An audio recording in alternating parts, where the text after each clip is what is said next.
ఓం శాంతి 11/2/2024 అవ్యక్త బాప్దాద యొక్క మధుర మహావాక్యాలు.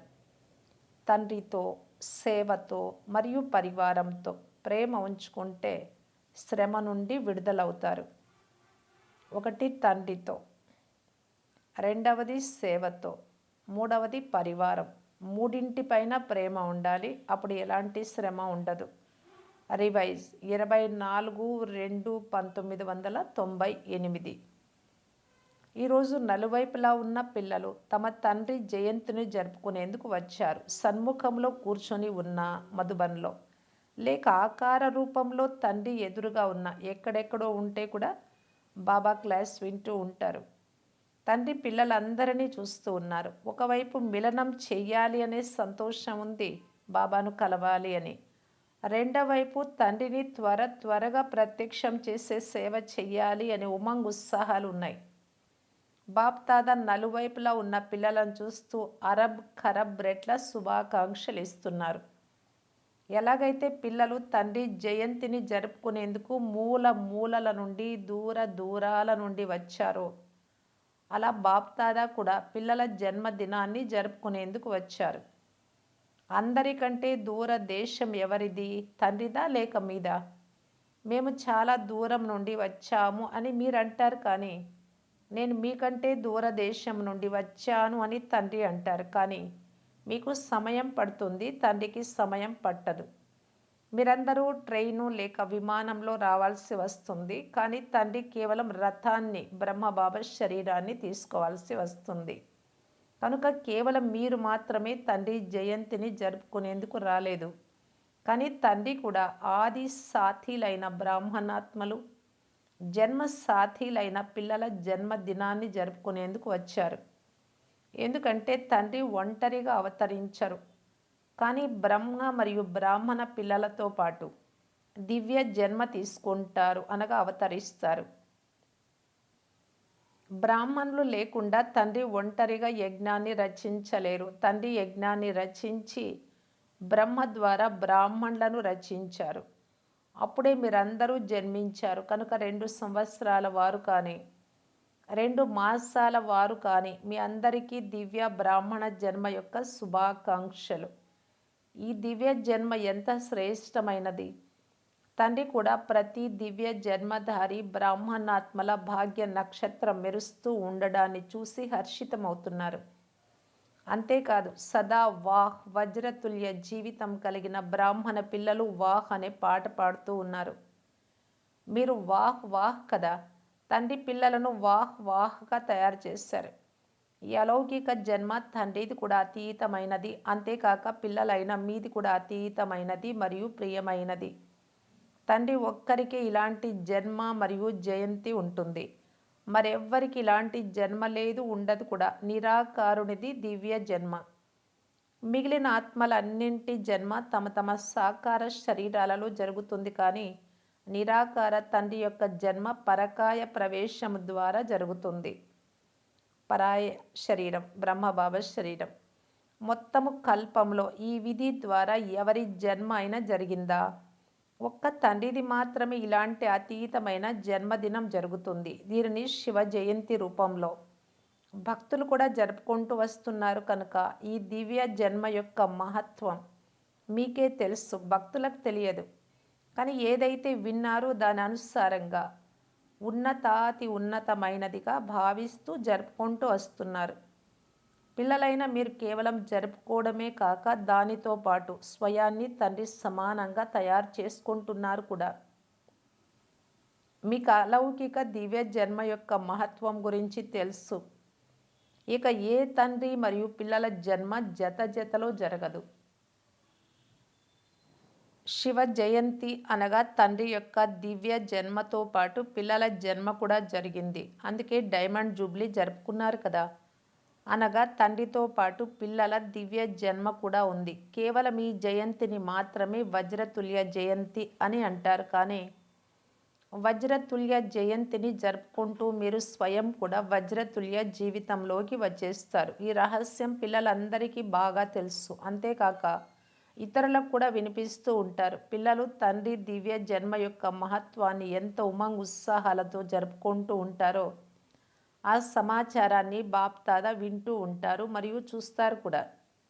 బాప్దాదా నలువైపులా ఉన్న సేవాదారి పిల్లల ధైర్యానికి రిటర్న్గా సహయోగం ఇస్తూ ఉంటారు. పిల్లల ధైర్యము మరియు తండ్రి యొక్క సహయోగం.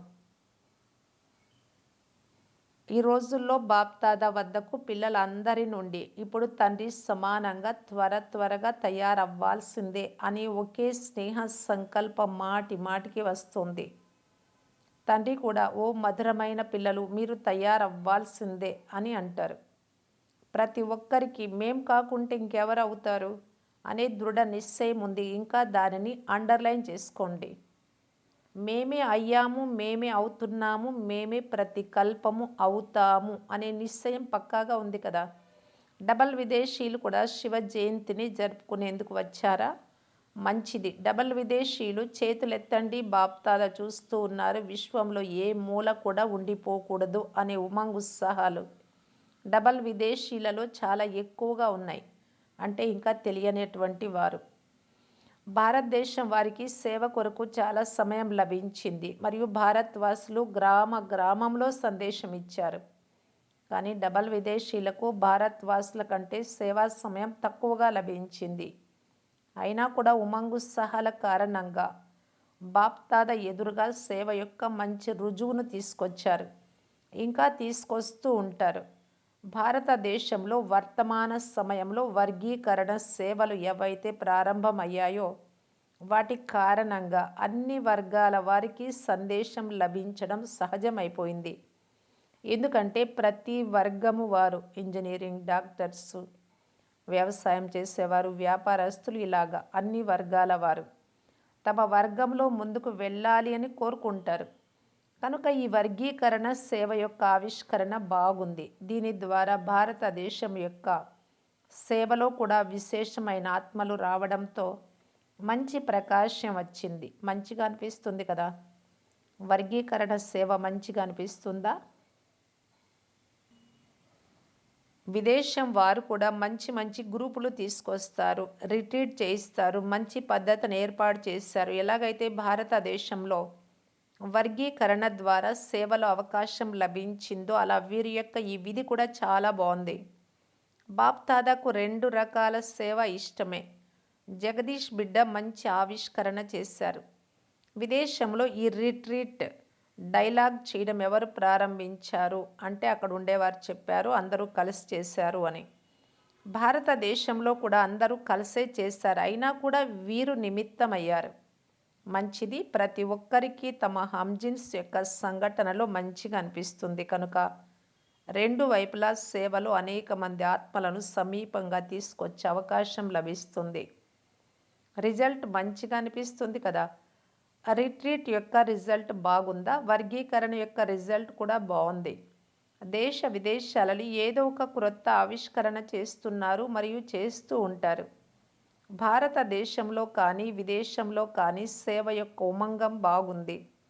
బాప్దాదా చూస్తున్నారు. ఎవరైతే సత్యమైన హృదయంతో నిస్వార్థ సేవలో ముందుకు వెళ్తూ ఉంటారో వారి ఖాతాలో పుణ్య ఖాతా చాలా బాగా జమ అవుతూ ఉంటుంది. చాలామంది పిల్లలకు ఒకటి తమ పురుషార్థము ద్వారా ప్రాలబ్ధం యొక్క ఖాతా, 2 సంతుష్టంగా ఉంటూ ఇతరులను సంతుష్టంగా చేయడం ద్వారా ఆశీర్వాదాల ఖాతా, 3 యథార్థ యుక్తియుక్త సేవకు ఫలితంగా పుణ్య ఖాతా జమ అవుతుంది. బాప్దాదా ప్రతి ఒక్కరి ఈ 3 ఖాతాలు చూస్తూ ఉంటారు. ఈ 3 ఖాతాలు జమ అయిన వారి గుర్తు వారు స్వయాన్ని సదా సహజ పురుషార్థిగా అనుభవం చేస్తారు. అంతేకాక ఇతరులకు కూడా ఆత్మ ద్వారా సహజ పురుషార్థిగా అయ్యే ప్రేరణ స్వతహాగా లభిస్తుంది. వారు సహజ పురుషార్థానికి సింబల్గా ఉంటారు. శ్రమ చేయాల్సి పడదు. తండ్రితో, సేవతో, మొత్తం పరివారంతో ప్రేమ ఉంటే ఈ 3 ప్రకారాల ప్రేమ శ్రమ నుండి విడుదల చేస్తుంది. పిల్లలందరూ సదా సహజ పురుషార్థులుగా ఉండాలి అని బాప్దాదా పిల్లలందరి పట్ల శ్రేష్టమైన ఆశ ఉంచుకుంటారు. 63 జన్మలు భక్తిలో చిక్కులలో భ్రమిస్తూ శ్రమ చేశారు. ఇప్పుడు శ్రమ నుండి విడుదల అయ్యేందుకు ఈ ఒక్క జన్మ మాత్రమే ఉంది. ఒకవేళ చాలా కాలం నుండి శ్రమ చేస్తూనే ఉంటే ప్రేమ ద్వారా సహజ పురుషార్థి అనే సంగమ యుగం యొక్క వరదానాన్ని ఇప్పుడు తీసుకుంటారు. యుగము సమాప్తమైతే వరదానం కూడా సమాప్తం అవుతుంది. కనుక ఈ వరదానాన్ని త్వరగా తీసుకోండి. ఏదైనా పెద్ద కార్యం ఉన్నా, పెద్ద సమస్య ఉన్నా ఆ ప్రతి కార్యమును, ప్రతి సమస్యను వెన్న నుండి వెంట్రుక వెలువడినట్లు దాటుకోవాలి. బాప్ దాదా చాలామంది పిల్లల ఆటను చూస్తూ హర్షితంగా కూడా అవుతారు మరియు పిల్లలను చూసి దయ కూడా కలుగుతుంది. ఎప్పుడైనా ఏదైనా సమస్య లేక ఏదైనా పెద్ద కార్యం ఎదురుగా వస్తే పిల్లల ముఖంపై అప్పుడప్పుడు కొద్దిగా ఆ సమస్య లేక కార్యం యొక్క అల కనిపిస్తుంది. ముఖం కొద్దిగా మారిపోతుంది. ఒకవేళ ఎవరైనా ఏమైంది అని అడిగితే చాలా పని ఉంది కదా అని అంటారు. విఘ్న వినాశకుల ఎదురుగా విఘ్నాలు రాలేదు అంటే విఘ్న వినాశకులు అనే టైటిల్ ఎలా గాయనం చేయబడుతుంది? కొద్దిగా కూడా ముఖంపై అలసట లేక కొద్దిగా మూడ్ మారిపోయే గుర్తులు రాకూడదు. ఎందుకు? మీ జడ చిత్రాలు ఏవైతే అర్ధకల్పం పూజింపబడతాయో వాటిలో ఎప్పుడైనా కొద్దిగానైనా అలసట లేక మూడ్ మారిన గుర్తులు కనిపిస్తాయా? మీ జడ చిత్రాలు సదా చిరునవ్వుతో ఉంటాయి. మరి అవి ఎవరి చిత్రాలు? మీవే కదా. అవి చైతన్యంలో ఉన్న మీ స్మృతి చిహ్న చిత్రాలే కనుక కొద్దిగా కూడా అలసట లేక విసుగు, చిటపటలాడడం వంటివి రాకూడదు. సదా చిరునవ్వుతో ఉన్న ముఖం బాప్ దాదాకు మరియు అందరికీ ఇష్టం అనిపిస్తుంది. ఒకవేళ ఎవరైనా చిటపటలాడుతూ ఉంటే వారి ఎదురుగా వెళ్తారా? ఇప్పుడు మాట్లాడదామా వద్దా అని ఆలోచిస్తారు. మీ జడ చిత్రాల వద్దకైతే భక్తులు చాలా ఉత్సాహ ఉల్లాసాలతో వస్తారు. అయితే చైతన్యంలో ఎవరైనా మీ ఎదురుగా వచ్చేందుకు భయపడితే మంచిగా అనిపిస్తుందా? ఇప్పుడు బాప్ దాదా పిల్లలందరి ముఖంలో సదా ఫరిస్తా రూపం, వరదాని రూపం, దాతా రూపం, దయా హృదయం, అలసిపోని సహజ యోగి లేక సహజ పురుషార్థి రూపాన్ని చూడాలని కోరుకుంటూ ఉన్నారు. విషయమే అలాంటిది, మరి అలాగే ఉంటాం కదా అని చెప్పకండి. ఎలాంటి విషయమైనా మీ రూపం చిరునవ్వుతో, శీతలంగా, గంభీరత మరియు రమణీకత రెండింటి బ్యాలెన్స్తో ఉండాలి. ఎవరైనా అకస్మాత్తుగా వచ్చినా మీరు ఏదో సమస్య కారణంగా లేక కార్యం కారణంగా సహజ పురుషార్థి రూపంలో లేకుంటే వారేం చూస్తారు? మీరు ఎలా ఉన్నారో ఆ చిత్రాన్ని వారు తీసుకుంటారు. కనుక ఏ సమయంలోనైనా ఎవరి ముఖమునైనా వారు 1 మాసం వారు కావచ్చు, 2 మాసాల వారు కావచ్చు, అకస్మాత్తుగా చిత్రం తీస్తే వారి చిత్రం నేను వినిపించినట్లుగానే ఉండాలి. దాతగా అవ్వండి, తీసుకునే వారిగా కాదు. దాతగా అవ్వాలి. ఎవరు ఏమి ఇచ్చినా, వారు మంచిది ఇచ్చినా లేక చెడుది ఇచ్చినా మీరందరికంటే ఉన్నతమైన తండ్రికి పిల్లలు. విశాల హృదయం కలవారు కనుక ఒకవేళ వారు చెడు ఇచ్చినా మీరు విశాల హృదయంతో చెడును స్వీకరించకుండా దాతగా అయ్యి వారికి సహయోగం ఇవ్వండి, స్నేహం ఇవ్వండి, శక్తి ఇవ్వండి, ఏదో ఒక గుణాన్ని మీ స్థితి ద్వారా బహుమతిగా ఇవ్వండి. హృదయంలో ఆత్మ పట్ల ఇంకా అదనపు స్నేహాన్ని ఇమర్జు చేసుకోండి. ఆ స్నేహ శక్తి ద్వారా వారు స్వయం పరివర్తన అయిపోవాలి. మీరు ఇలాంటి విశాల హృదయులేనా? లేక చిన్న హృదయం ఉందా? ఇముడ్చుకునే శక్తి ఉందా? ఇముడ్చుకోండి. సాగరంలో ఎంతో చెత్త వేస్తారు కానీ ఆ చెత్త వేసిన వారికి అది దాని బదులుగా చెత్తని ఇవ్వదు. మీరైతే జ్ఞాన సాగరుడు, శక్తుల సాగరుడి పిల్లలు, మాస్టర్లు. బాప్ దాదా ఏం చూడాలి అని కోరుకుంటున్నారో విన్నారా? ఈ సంవత్సరంలో పరివర్తన అవ్వాల్సిందే అని చాలామంది పిల్లలు లక్ష్యం ఉంచుకున్నారు. చేస్తాంలే, ఆలోచిస్తాంలే అని కాదు, చెయ్యాల్సిందే. చెయ్యాల్సిందేనా లేక అక్కడికి వెళ్ళి ఆలోచిస్తారా? చెయ్యాల్సిందే అని ఎవరైతే అనుకుంటున్నారో వారు ఒక చేతి చప్పట్లు మ్రోగించండి. అందరూ చెయ్యి ఊపారు, చాలా బాగుంది. కేవలము స్థూలమైన చేతిని ఎత్తకండి. మనస్సు ద్వారా దృఢ సంకల్పమని చేతిని ఎత్తండి. ఈ చేతిని ఎత్తడం అయితే సులభం. మనస్సుతో దృఢ సంకల్పమనే చేతిని ఎత్తితే అది సదా సఫలతా స్వరూపంగా తయారు చేస్తుంది. ఏది ఆలోచిస్తారో అది జరగాల్సిందే. పాజిటివ్గానే ఆలోచిస్తారు కదా. నెగిటివ్ అయితే ఆలోచించరాదు. నెగిటివ్ ఆలోచించే మార్గాన్ని సదాకాలానికి మూసేయండి. మూసేయడం వస్తుందా లేక తెరుచుకుంటుందా? ఎలాగైతే ఇప్పుడు తుఫాను వచ్చినప్పుడు తలుపులు వాటంతకవే తెరుచుకున్నాయి కదా! ఇలాగైతే జరగదు కదా! మేము తలుపు మూసి వచ్చాము అని మీరు అనుకుంటారు, కానీ తుఫాను తెరిచే విధంగా డీలాగా వేయరాదు. డబల్ విదేశీల ఉత్సవం బాగా జరిగింది కదా! 10 సంవత్సరాల కంటే ఎక్కువ సమయం నుండి జ్ఞానంలో నడిచే దాదాపు 400 మంది డబల్ విదేశీ సోదరీ సోదరుల సన్మాన సమారోహణం గురించి బాబా అడిగారు. మంచిగా అనిపించిందా? ఎవరైతే జరుపుకున్నారో మరియు మంచిగా అనిపించిందో వారి చేతులు ఎత్తండి. పాండవులు కూడా ఉన్నారు, అన్నలు. దీని మహత్వం ఏమిటి? జరుపుకునే మహత్వం ఏమిటి? జరుపుకోవడం అనగా తయారవ్వడం. ఇలాంటి కిరీటధారులుగా స్వపురుషార్థము మరియు సేవ యొక్క బాధ్యత కిరీటధారులుగా ఉండాలి. అయితే బాధ్యత అని కాక ఆనందము అని అనాలి. సేవ యొక్క ఆనందాన్ని జరుపుకునే కిరీటాన్ని సదా ధరించి ఉండాలి. గోల్డెన్ చున్నీ కూడా అందరూ ధరించారు కదా! గోల్డెన్ చున్నీ ఎందుకు ధరించారు? సదా బంగారు యుగపు స్థితి ఉండాలి. సిల్వర్ కాదు, గోల్డెన్ స్థితి ఉండాలి. అంతేకాక 2 హారాలు కూడా ధరించారు. ఇప్పుడు ఏ 2 హారాలు ధరిస్తారు? ఒకటేమో సదా తండ్రి మెడలోని హారము. దీనిని ఎప్పుడూ మెడ నుండి తీసేయరాదు, మెడలోనే తిప్పబడుతూ ఉండాలి. రెండవది, సదా సేవ ద్వారా ఇతరులను కూడా తండ్రి మెడలోని హారంగా తయారు చేయాలి. ఇవే డబల్ హారాలు. ఒకటి మీది, రెండవది ఇతరులది. కనుక జరుపుకునే వారికి కూడా చాలా మంచిగా అనిపించింది. చూసేవారికి కూడా మంచిగా అనిపించింది. కనుక సదాకాలానికి ఈ ఉత్సవాన్ని జరుపుకునే రహస్యాన్ని తెలిపించాం. అంతేకాక జరుపుకోవడము అంటే ఇంకా ఉత్సాహాలను పెంచుకోవడము అని అర్థం. బాప్ దాదా అందరి అనుభవాలను చూశారు, మంచి అనుభవాలు చేశారు. అందరి ముఖాలలో ఖుషీ మరియు నష కనిపించింది. అలాగే మీ శక్తిశాలి చిరునవ్వుతో ఉన్న రమణీకమైన మరియు గంభీరమైన స్వరూపాన్ని సదా ఇమర్జ్ రూపంలో ఉంచుకోండి. ఎందుకంటే వర్తమాన సమయం యొక్క పరిస్థితుల అనుసారంగా విని అర్థం చేసుకునేవారు తక్కువగా ఉన్నారు, చూసి అనుభవం చేసేవారు ఎక్కువగా ఉన్నారు. తండ్రి పరిచయాన్ని వినిపించేందుకు బదులు మీ ముఖంలో తండ్రి పరిచయము కనిపించాలి. బాగా చేశారు. బాప్ దాదా కూడా చూసి చూసి హర్షితమవుతున్నారు.